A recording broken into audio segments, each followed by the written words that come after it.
Assalamualaikum warahmatullahi wabarakatuh.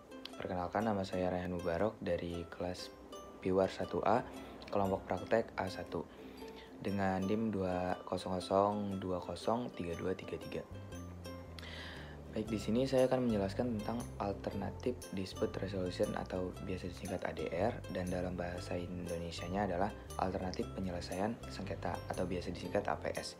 Ya, ADR atau APS merupakan upaya penyelesaian sengketa di luar litigasi atau non-litigasi. Dalam ADR atau APS terdapat beberapa bentuk penyelesaian sengketa.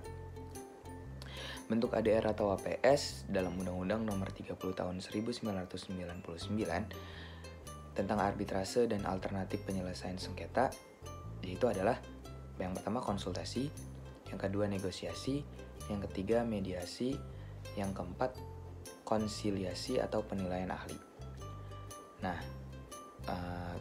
berikut pengertian umum dari bentuk-bentuk ADS atau APR yang dirangkum dari beberapa literatur sebagai berikut. Yang pertama, konsultasi. Konsultasi adalah satu tindakan yang bersifat personal antara suatu pihak yang disebut klien dengan pihak lain yang merupakan pihak konsultan. Jadi di mana pihak konsultan memberikan saran atau pendapatnya kepada klien sesuai dengan kebutuhan klien itu sendiri. Nah, yang kedua ada negosiasi. Negosiasi ini adalah sebagai sarana bagi para pihak yang bersengketa untuk mendiskusikan penyelesaian tanpa keterlibatan pihak ketiga sebagai penengah, sehingga tidak ada prosedur baku, akan tetapi prosedur dan mekanismenya diserahkan kepada kesepakatan para pihak yang bersengketa tersebut. Jadi pihak A dan pihak B yang saling bersangkutan langsung bertatap muka dan bernegosiasi dalam menentukan suatu tujuan yang ingin dicapai.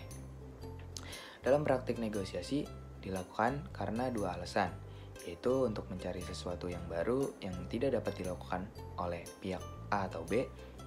Misalnya dalam transaksi jual beli, pihak penjual dan pembeli saling memerlukan untuk menentukan harga barang.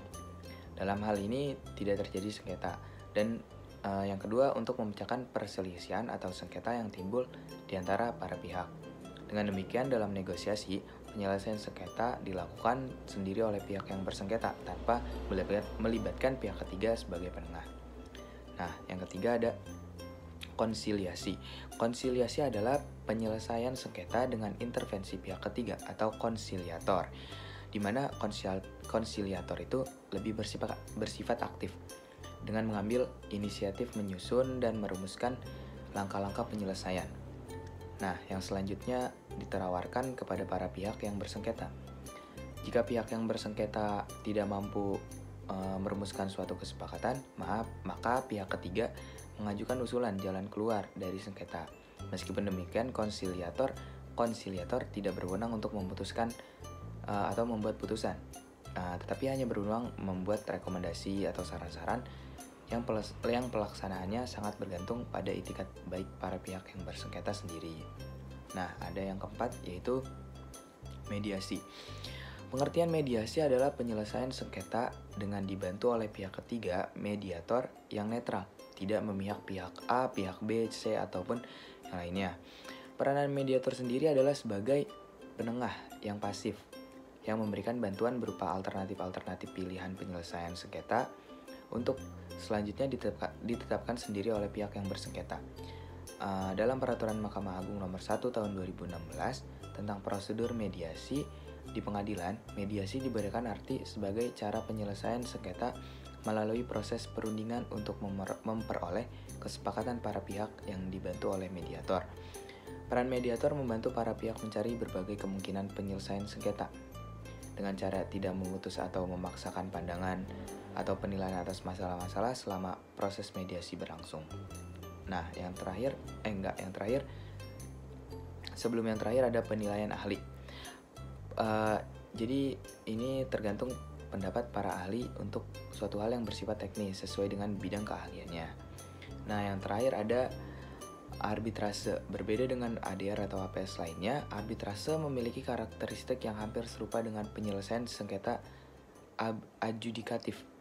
Sengketa dalam arbitrase diputus oleh arbiter atau majelis arbiter yang mana putusan arbitrase tersebut bersifat final and binding Namun demikian, suatu putusan arbitrase baru dapat dilaksanakan apabila putusan tersebut telah didaftarkan ke Pengadilan Negeri pasal 59 ayat 1 nomor 30 tahun 1999. Dalam hal itu, para pihak sepakat untuk penyelesaian sengketa melalui arbitrase, maka sengketa tidak dapat diselesaikan melalui pengadilan. Nah, kemudian saya akan menjelaskan keuntungan-keuntungan penyelesaian sengketa secara melalui ADR. Yang pertama adalah proses pengambilan keputusan yang cepat. Yang kedua, keputusan yang final dan mengikat. Yang ketiga, keputusan diambil oleh orang ahli di bidangnya. Nah, yang keempat, kerahasiaan dalam proses penyelesaian. Yang kelima, mekanisme penyelesaian yang spesifik, unik, sesuai dengan spesifikasi dan keuntungan sengketa.